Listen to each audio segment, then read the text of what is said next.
ॐ निरञ्जनं नित्यमनन्तरूपं भक्तानुकल्पाधृतविग्रहं वै ईशावतारं परमेशमिड्यं तं रामकृष्णं शिरसा नमामः। प्रकृतिं परमामभयां वरदां नररूपधरां जनतापहरा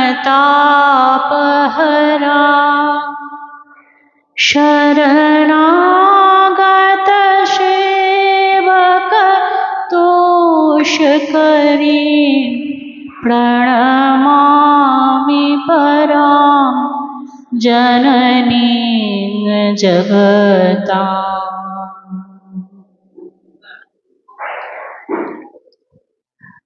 অনন্ত রাধার মায়া কখনো না যায়, কোটি কৃষ্ণ কোটি রাম হয় যায় লয়। মা আমাদের সেই রূপ, অনন্ত যার রূপ, সেই অনন্ত রূপের মধ্যে মা নিজে মুখে যেটি বলে গেছেন সেটিকেই আজকের আমাদের মূল উপজীব্য সেটি। তার কারণ তিনি বলছেন, মা নিজে মুখে বলছেন, জানো তো বাবা, ঠাকুর এ জগতে মাতৃভাব নিয়ে এসেছিলেন। সেই মাতৃভাব প্রচারের জন্য তিনি আমাকে এখানে রেখে গেছেন। ঠাকুর তো অবতার বরিষ্ঠায়ও, আগের অবতারে আমরা দেখেছি সত্যি অবতারের সঙ্গিনীরা অবতারদের লীলার সাথে সাথে তাদের লীলাও শেষ হয়ে গেছে।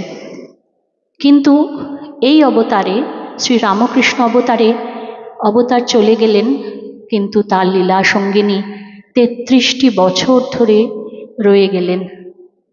৩৩ বছর অবতারের লীলা সঙ্গিনী এখানে থেকেই, ধরাধামে থেকে তার লীলা চালিয়ে গেলেন।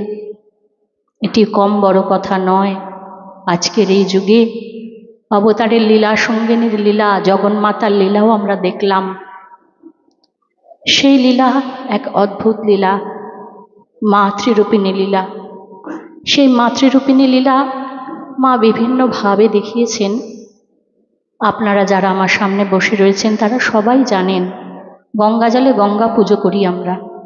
সেই গঙ্গা জলে গঙ্গা পুজোর মতন তার প্রতিটি বাণী তিনি জীবন দিয়ে যেমন দেখিয়ে গেছেন, সেই বাণীগুলোই ধরে ধরে আমরা এগোবো।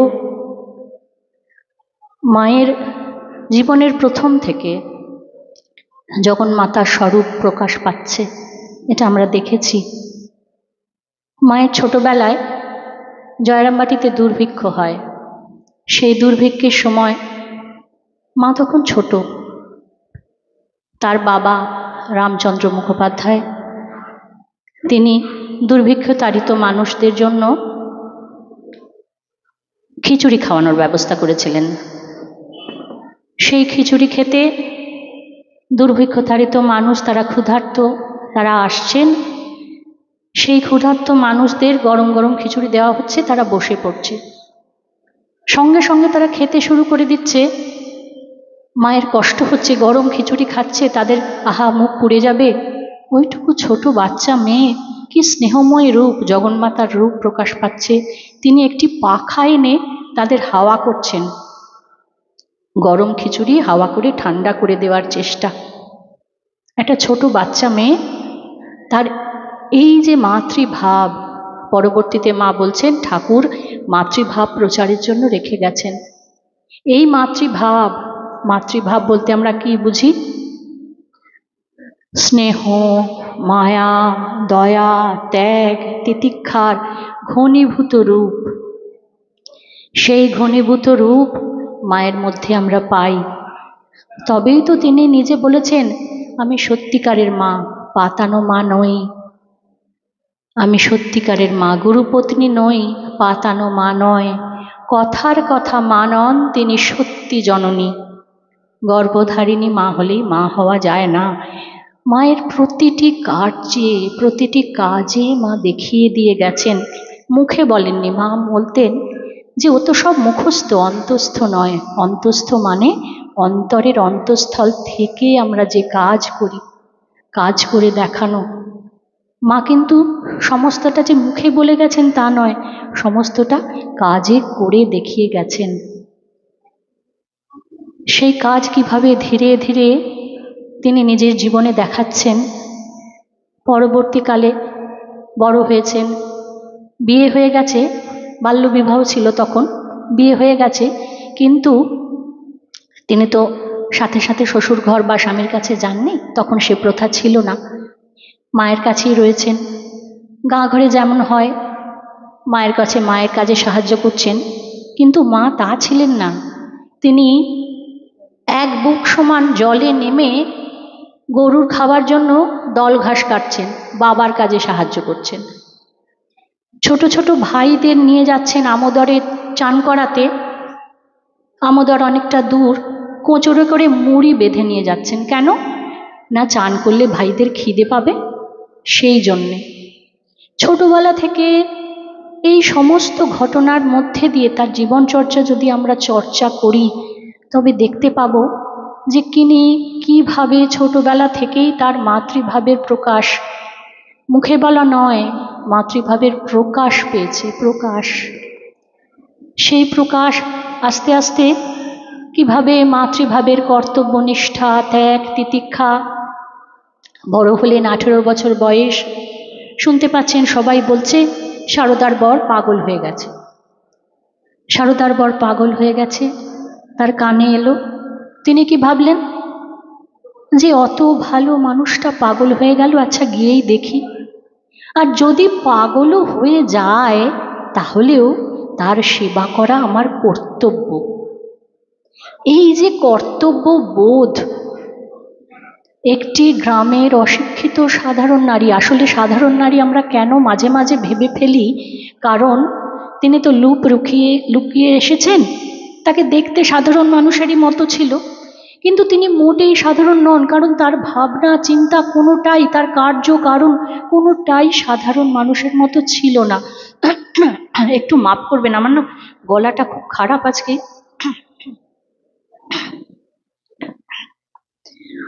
কোনোটাই তার কার্যকারণ, না আমি চেয়ে নেবো, জল লাগলে চেয়ে নেব। কার্যকারণ কোনোটাই কিন্তু সাধারণ মানুষের মতো ছিল না। কারণ দেখুন, তিনি ভাবছেন কি, যে যদি পাগলও হয়ে যান তাহলেও তাকে সাহায্য করা, তার সেবা করা, এগুলো আমার কর্তব্য। সেই কর্তব্য কর্ম করতে তিনি এলেন, স্বামী সেবা করতে তিনি এলেন দক্ষিণেশ্বরে। এলেন, স্বামীর সেবা করছেন। স্বামীর যথার্থই সেবা করেন, শাশুড়ির সেবা করেন। কীরকম সেবা? সাধারণ মানুষের মতন সেবা নয়। দিনের পর দিন দেখা হচ্ছে না, দেখা হয় না, তিনি কি বোঝাচ্ছেন তার মনকে, যে মন তুই কি এমন ভাগ্য করেছিস যে সব সময় তার দেখা পাবি। কি অদ্ভুত জগন্মাতার শিক্ষা, যে আমরা যেটা পাই সেটা পাবার যোগ্য কিনা সেটা আমাদের ভাবতে হবে। মায়ের কথাগুলো বিশ্লেষণ করে যদি আমরা ভাবি তাহলে দেখব ওটা কিন্তু কোনোটাই কথার কথা নয়। কি বলছেন, যে দেখা পেতুম না, আড়াল থেকে দাঁড়িয়ে দাঁড়িয়ে গান শুনতুম, কীর্তনের আখর দিতুম। দাঁড়ানো মানে সে এমন দাঁড়ানো, দাঁড়িয়ে দাঁড়িয়ে মায়ের পায়ে বাত ধরে গেল, সারা জীবনের সঙ্গী হয়ে গেল সেই বাত। কিন্তু মা নিজে মুখে কোনো দিন এতটুকু উফ করেননি, নিজে মুখে কোনো দিন বলেননি। মা কি বলছেন? মা বলছেন সেই সময়ে হৃদয়ে আনন্দের পূর্ণ ঘট স্থাপন করা থাকত। ভাবুন, ভাবা যায় জগন্ময়ী না হলে কি এমন চিন্তা আসে? এবং জগন্ময়ী জগন্মাতা নিজের জীবন চর্চায় আমাদের শিক্ষা দিয়ে যাচ্ছেন। আমরা কতটা সৌভাগ্যবান যে সে শিক্ষা আমরা তার জীবনে দেখতে পাচ্ছি, ইচ্ছা হলে নিতেও পারবো। তাই জন্যেই মা শেষ বাণী দিয়ে গেলেন, যদি শান্তি চাও মা তাহলে কারো দোষ দেখো না। এটা মায়ের শেষ কথা। মা আমাদের জন্য বলে যাচ্ছেন, যদি শান্তি চাও মা, কারো দোষ দেখো না, দোষ দেখবে নিজের। এই যে এটা বাণী নয়, এটা তিনি সারা জীবন যাপনের মধ্যে দিয়ে, তার যাপন দিয়ে করে দেখিয়ে গেলেন। শেষ তক তিনি এই কথাটা আমাদের উদ্দেশ্যে বলে গেলেন। তিনি কিন্তু বলছেন না যে আমি যেমন করছি দেখো, আমি যেমন করছি করো। আমরা যেমন বলি এই আমি আমার যুগে, যুগোপযোগীর এই যুগের আলোকবর্তিকা মা, মোস্ট ফেমিনিস্ট পার্সন, কোনো মিটিং মিছিল নয়, মোস্ট ফেমিনিস্ট পার্সন। আজকে অনেক মায়েরা রয়েছেন, মায়েদের আধিক্যই বেশি, কারণ মা রয়েছেন তো, মা দেখিয়ে গেছেন যে ফেমিনিজম কাকে বলে, র্যাশনালিজম কাকে বলে, হোয়াট ইজ র্যাশনাল থিঙ্কিং। মা নিজের জীবন দিয়ে করে দেখিয়ে গেলেন। মা বলছেন, যখন ওখানে থাকতুম শুতে পারতেন না, মায়ের নহবতের ঘর আপনারা সবাই দেখেছেন, সে ঘরে টান টান হয়ে শোয়া যেত না, কারণ আরও যারা মহিলা ভক্ত তারাও আসতেন, তারাও ঠাকুর পাঠিয়ে দিচ্ছেন, সেখানে থাকতেন। সেখানে ঠাকুরের ঘর রয়েছে, ঠাকুরের জন্য মাছ রাখা, সেই মাছ মাথার উপরে শিকে ঝুলছে। এই পরিস্থিতি, যে রান্নাঘরে রান্না করছেন সেই রান্নাঘরেও কিন্তু নিচু হয়ে রান্না করতে হয়। এই করতে করতে কুঁজোই বোধহয় হয়ে গিয়েছিলেন।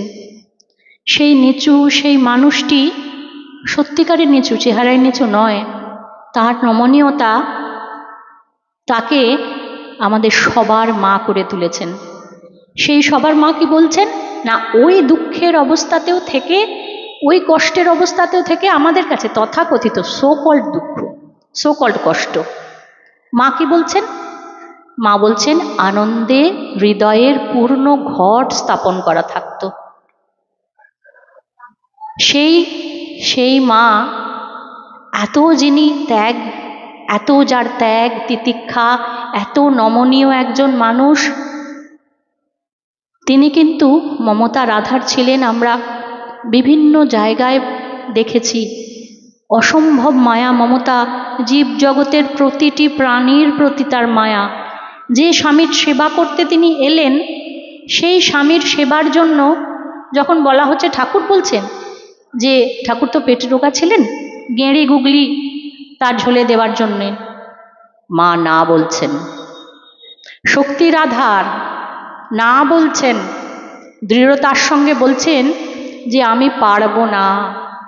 ওইভাবে ওই জ্যান্ত জিনিসগুলোকে, ওই জ্যান্ত প্রাণ, তাদেরকে থেঁতলে প্রাণী হত্যা করতে আমি পারবো না। দেখুন, ইনি প্রকৃত মা, কারণ কোথায় না বলতে হয় সেটাও তিনি জানেন। জ্ঞানের ভাণ্ডার, ধ্যান জ্ঞান সমান তো, জ্ঞানের ভাণ্ডার। তারা বলছেন, তিনি বলছেন আমি পারবো না, প্রাণী হত্যা করতে আমি পারবো না। এছাড়াও অনেক জায়গায় না বলেছেন, ঠাকুরকে না বলেছেন, আপনারা জানেন সবই, সমস্ত উদাহরণ তো এখানে দেওয়ার কথা নয়। প্রাণী জগতের জন্যে কি অপরূপ মায়া, সবার জন্যে মায়া, সবার জন্য ত্যাগ করছেন, সবার জন্যে মায়া। মায়ের এই না বলা, পরবর্তীতে ঠাকুরকে বিভিন্ন জায়গায় ঠাকুরকে তিনি বলেছেন। নরেন প্রভৃতি পার্শ্বদরা তখন আসছেন, তারা সাধন ভজন করবেন, থাকবেন, খাবেন। মাকে নির্দেশ দিয়েছেন যে যেমন খায়, নরেনের জন্য মোটা রুটি, ঘন ডাল, রাখালের জন্যে আরও সমস্ত পার্শ্বদের জন্য খাবার মা বানাচ্ছেন, তারা খায়। ঠাকুর নির্দেশ দিয়েছেন কারোর জন্য 4টে রুটি, কারোর জন্য 2টো রুটি, এইভাবে ঠাকুর দিতে বলেছেন।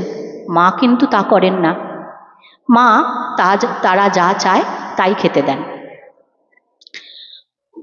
ঠাকুর খবর পেয়েছেন, ঠাকুর মাকে বকছেন, বলছেন যে ওরা এখানে সাধন ভজন করতে এসছে, তুমি ওদের এইভাবে খাবার দিচ্ছ, ওদের তো সাধন ভজনে ব্যাঘাত ঘটবে। মা কি বলছেন? চিরন্তন অভয় বাণী, আমার সন্তানরা কে 2টো রুটি খেলো, তার জন্যে তুমি ওদের বকো না। আমার সন্তানদের ভবিষ্যৎ আমি দেখব। জগন্মাতার অভয় বাণী, আমার সন্তানদের ভবিষ্যৎ আমি দেখব। অবতার বরিষ্ঠকে তিনি বলছেন আমার সন্তানদের ভবিষ্যৎ আমি দেখব। ঠাকুর বলছেন, ঠাকুরকে মা পরীক্ষা করছেন, ঠাকুরকে বলছেন, একদিন তিনি পদসেবা করছেন ঠাকুরের, ঠাকুরকে বলছেন যে আমাকে তুমি কি রূপে দেখো? ঠাকুর বলছেন ওই যে মন্দিরে ভবতারিণী রয়েছে, আর ওই যে নহবতে যে মা রয়েছে, আর এখন আমার যে পদসেবা করছে, এই তিনজনই আমার কাছে এক। অবতার বরিষ্ঠ তিনি মাতৃত্বের বীজ পুঁতে দিচ্ছেন, জগন্মাতাকে তার স্বরূপের সাথে পরিচয় করিয়ে দিচ্ছেন, তার স্বরূপ চেনাচ্ছেন। বলছেন কি বলছেন? যে ভবতারিণী মা, ভবতারিণী আর ঠাকুরের গর্ভধারিণী মা নহবতে থাকেন সেই মা, আর যে পদসেবা করছে অর্থাৎ তার স্ত্রী, তিনজন এক। অর্থাৎ তার স্ত্রীকে, জগদম্বাকে নিজের স্বরূপের সাথে সাক্ষাৎ করিয়ে দিলেন।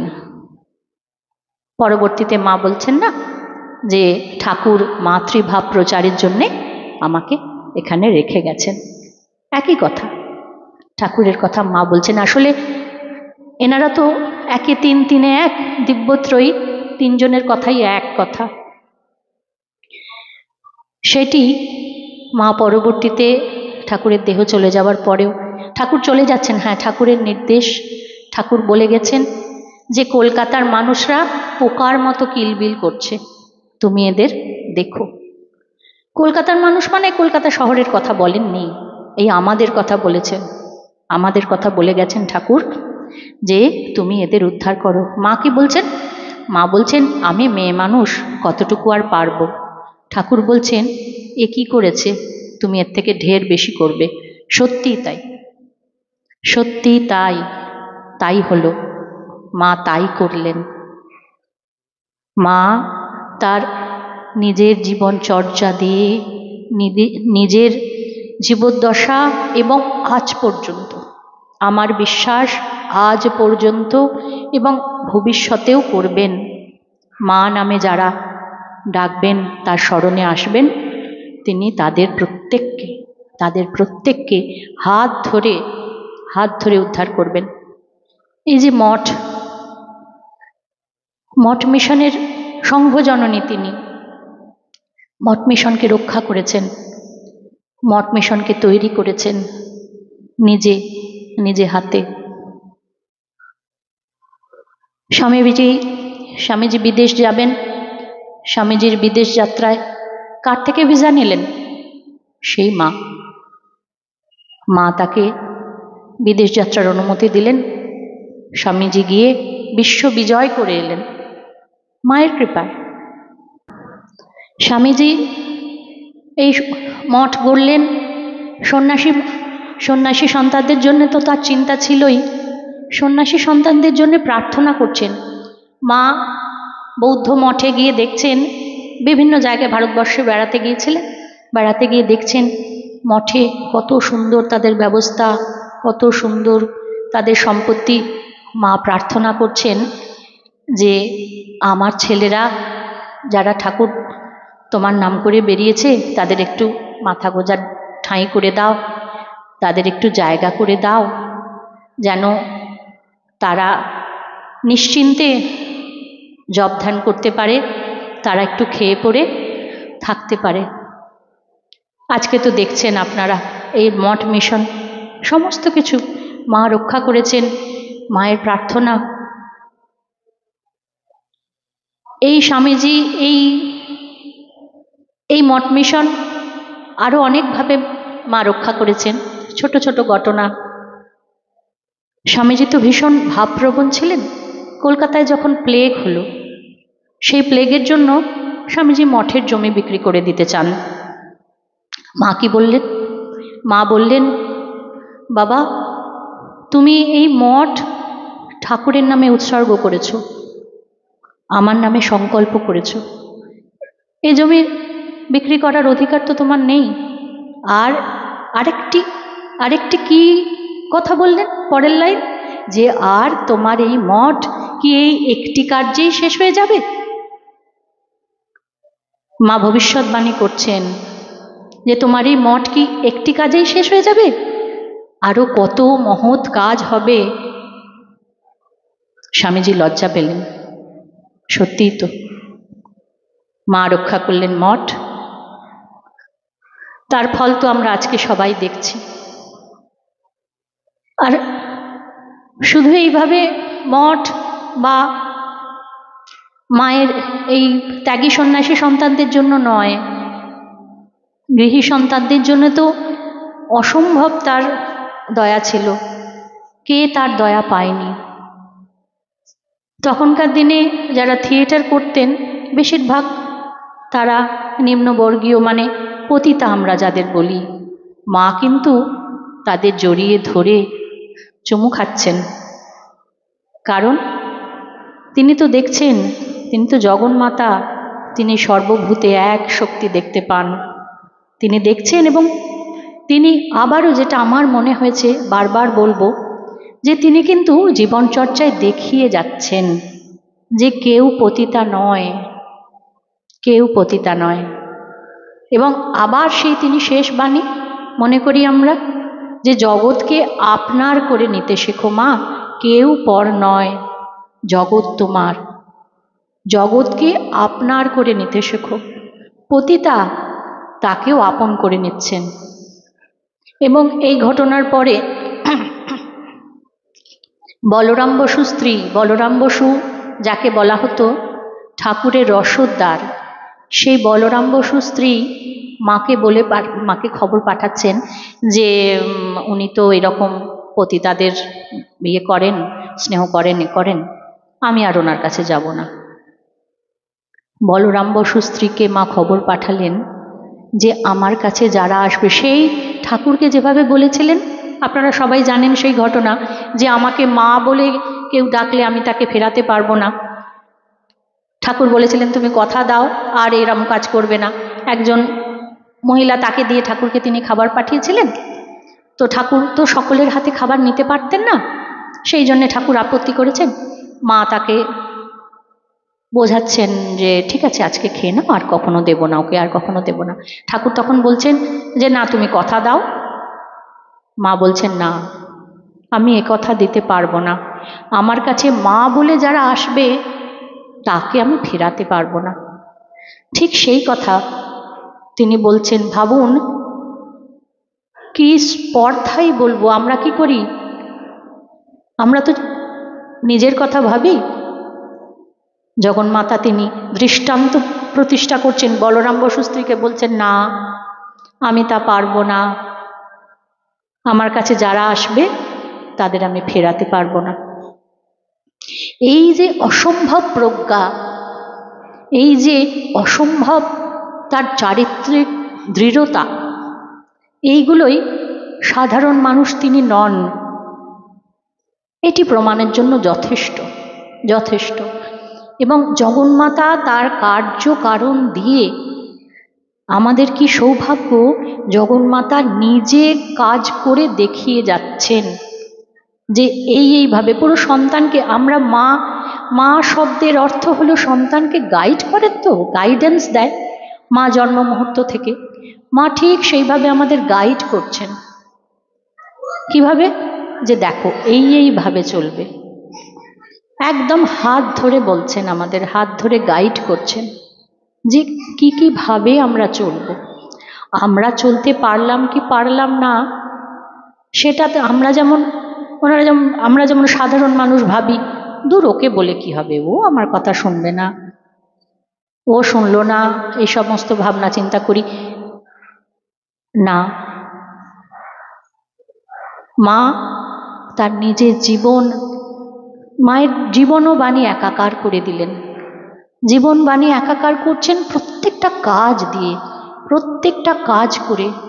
কি অসম্ভব, আমি একটু আগে বললাম না যে অদ্ভুত, মানে অ্যাবসলিউট ফেমিনিস্ট।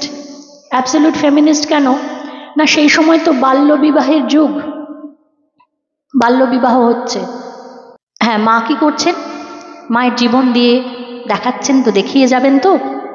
ঠাকুর বলে গেছেন, ঠাকুরের কথা অক্ষরে অক্ষরে পালন করছেন মা। মা দেখাচ্ছেন। নিবেদিতা স্কুল প্রতিষ্ঠা হলো। তার আগে হ্যাঁ, নিবেদিতাকে আপন করে নিচ্ছেন, নিবেদিতাকে আপন করে নিচ্ছেন মা। একজন বিদেশিনী মহিলাকে, এই সামনে 28 তারিখ, 28শে জানুয়ারি 150 বছর হবে নিবেদিতা আমাদের ভারতবর্ষে পদার্পণ করেছিলেন। ভাবুন, আজও আমরা পারি না। মা নিবেদিতাকে বললেন, ঠাকুরকে প্রসাদ নিবেদন করলেন, এবং সেই প্রসাদ ঠাকুরের ভোগ মা নিবেদিতার সাথে বসে প্রসাদ পাচ্ছেন। অ্যালাউ করলেন একজন বিদেশিনী, তাকে মাই যে উনি বলেছেন জগৎ আপনার, কি ইউনিভার্সালিজম! আমরা আজকেও ভাবতে পারি না। আমরাও ভাবি ওই তাই, এই দেশ ওই দেশ, এই জাত ওই জাত। মা বলছেন 36 কোথায়? নলিনী দিদি বলছেন মাকে যে কি 36 জাতের এঁটো করেছ? মা বলছেন 36 কোথায়, ও তো সব আমার। শুধু মুখে নয়, মা কাজে করে নিবেদিতাকে আপন করলেন। শুধু মুখে আমাদের মতন আপন করে নিলাম, জড়িয়ে ধরলাম নয়, কাজে করে দেখাচ্ছেন। নিবেদিতাকে পারমিশন দিলেন। নিবেদিতা ঠাকুর পুজো করলেন, ঠাকুরকে ভোগ নিবেদন করলেন, সেই নিবেদিত প্রসাদ মা গ্রহণ করলেন। নিবেদিতা স্কুল স্থাপন করলেন, মা গেলেন, মা গিয়ে সেখানে প্রদীপ প্রজ্বলন করে নিবেদিতা স্কুল প্রতিষ্ঠা করলেন। এবং একজন ভক্ত মহিলা বলছেন যে বিয়ে দিতে পারছেন না, দুঃখ করছেন মায়ের কাছে এসে। মা বলছেন, বিয়ে দিতে পারছো না তাতে চিন্তা করছো কেন? নিবেদিতা স্কুলে দিয়ে দাও, ওখানে পড়াশুনো করবে, বেশ থাকবে। ভাবুন, 120-30 বছর অ্যাটলিস্ট, অত বছর আগে একজন গ্রামের মহিলা, কি অসম্ভব প্রজ্ঞা! তিনি বলছেন বিয়ে দিতে না পারলে কি হবে, খুকির স্কুলে পড়বে, লেখাপড়া করে বেশ থাকবে।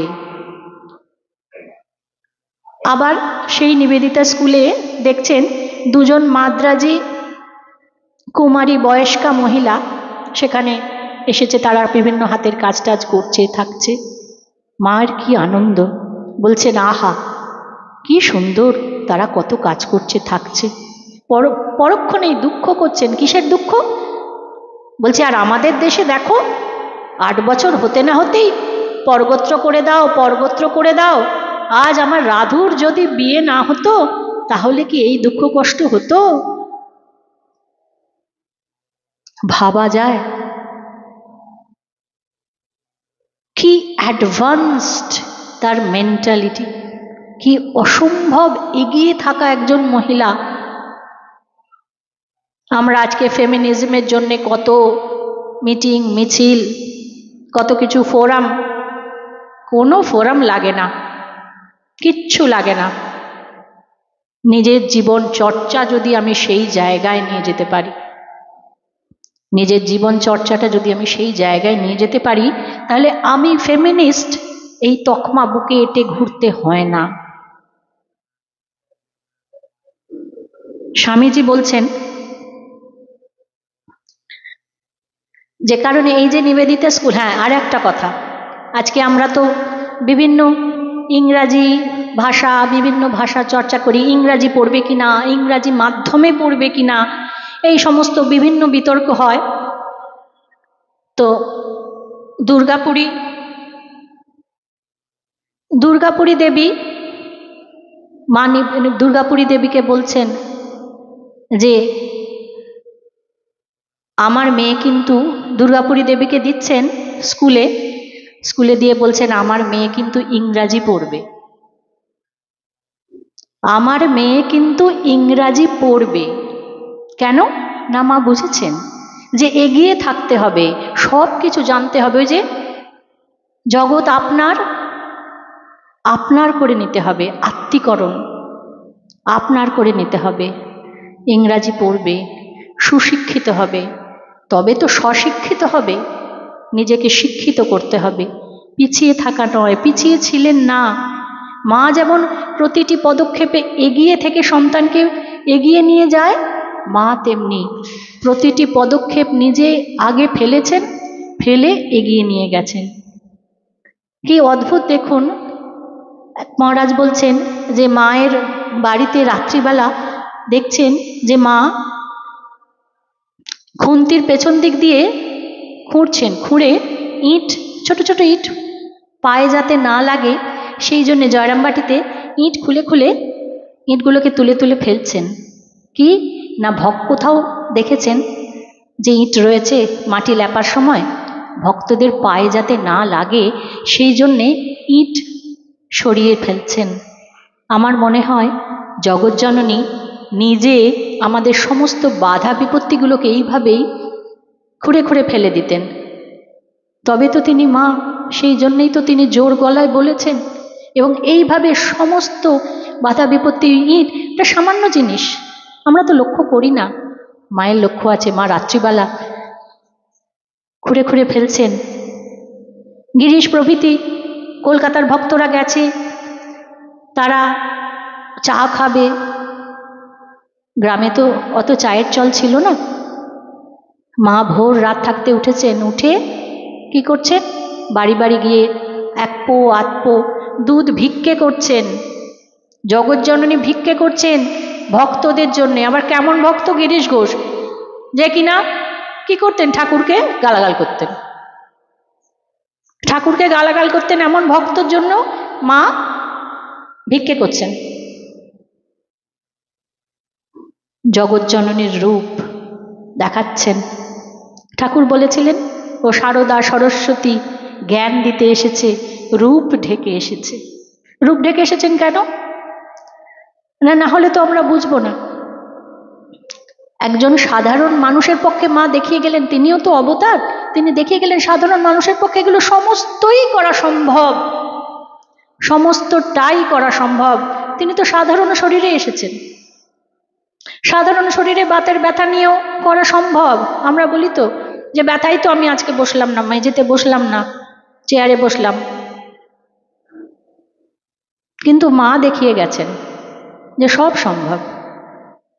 বাতের ব্যথা উপেক্ষা করে সমস্ত ভক্তদের জন্য রান্না করছেন, কিন্তু সিদ্ধান্ত নিতেন, সিদ্ধান্ত নেওয়ার জ্ঞান ছিল তার। যে জয়রামবাটিতে ওইভাবে সাধারণের মতন থাকছেন, কিন্তু শেষবার যখন তিনি চলে আসছেন তার আগে একজন দক্ষিণী ভক্ত বলেছিলেন যে মা উঠোনটা বাঁধিয়ে দেবো। উনি বলছেন না, দিও না। কেন দিও না?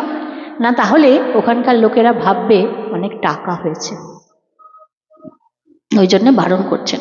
কিন্তু শেষবার যখন তিনি চলে আসছেন তখন বললেন যে হ্যাঁ বাঁধিয়ে দাও। তিনি অসুস্থ, তিনি তো জানতেন যে তার দেহ আর ফিরবে না, ভক্তের কল্যাণে অনুমতি দিয়ে গেলেন।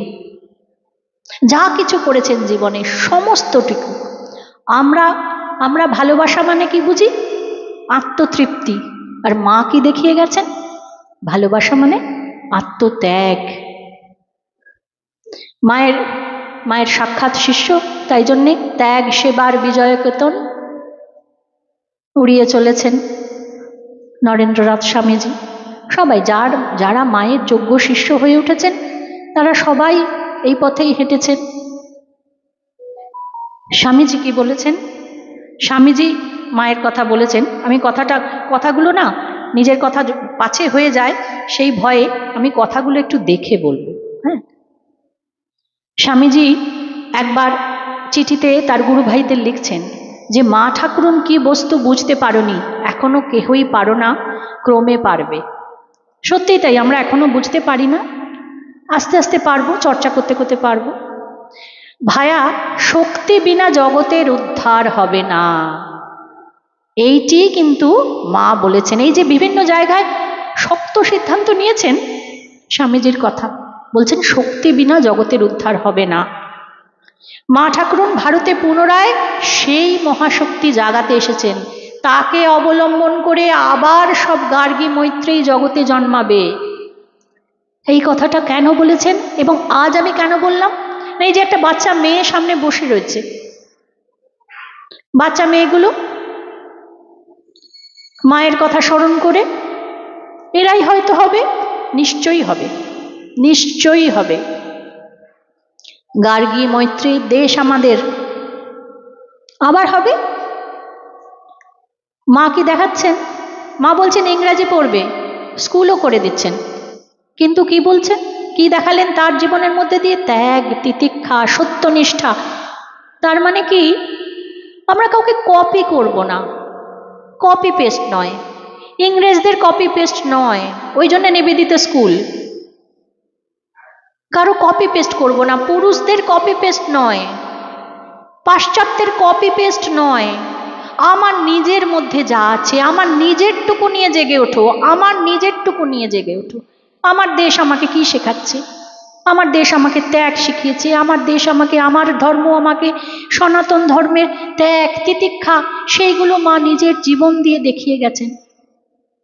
মায়ের জীবন দেখলে আমরা কেন এগুলো দেখতে পাই? মা দেখাচ্ছেন যে কপি পেস্ট করো না, ওদের মতো নয়, আমার মতো, তোমাদের নিজেদের মতো, নিজের ভেতরকার যে ত্যাগ, যে তিতিক্ষা, সেইগুলোকে জাগিয়ে তোলো। আত্মত্যাগ, আমাদের যা কিছু রয়েছে মা নিজের জীবন দিয়ে দেখিয়ে গেলেন।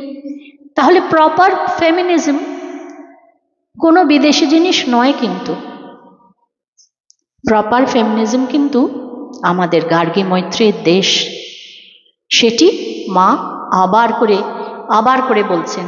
এবং এই জন্যেই বোধহয় ভগিনী নিবেদিতাও একটি কথা বলেছিলেন, সেটাও আমি দেখেই বলবো।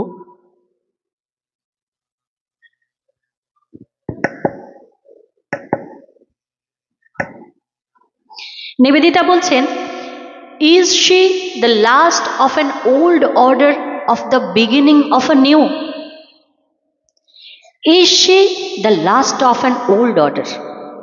Last of an old order, old order মানে গার্গী মৈত্রেয়ী, যেই কথা একটু আগে স্বামীজির কথায় পেলাম, সেই কথা যে গার্গী মৈত্রেয়ীর যে অর্ডার, সেই অর্ডারেই বিগিনিং অফ আ নিউ, নতুন করে সূচনা করে দিয়ে গেলেন।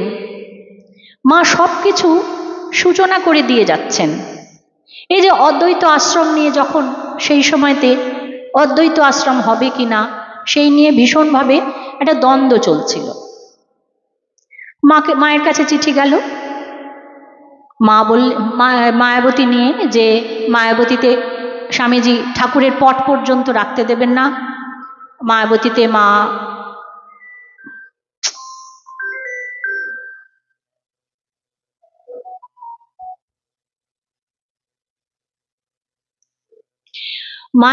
মা ঠাকুরের পট রাখতে দেবেন না, এই নিয়ে অনুযোগ করে ভক্তরা চিঠি পাঠালেন।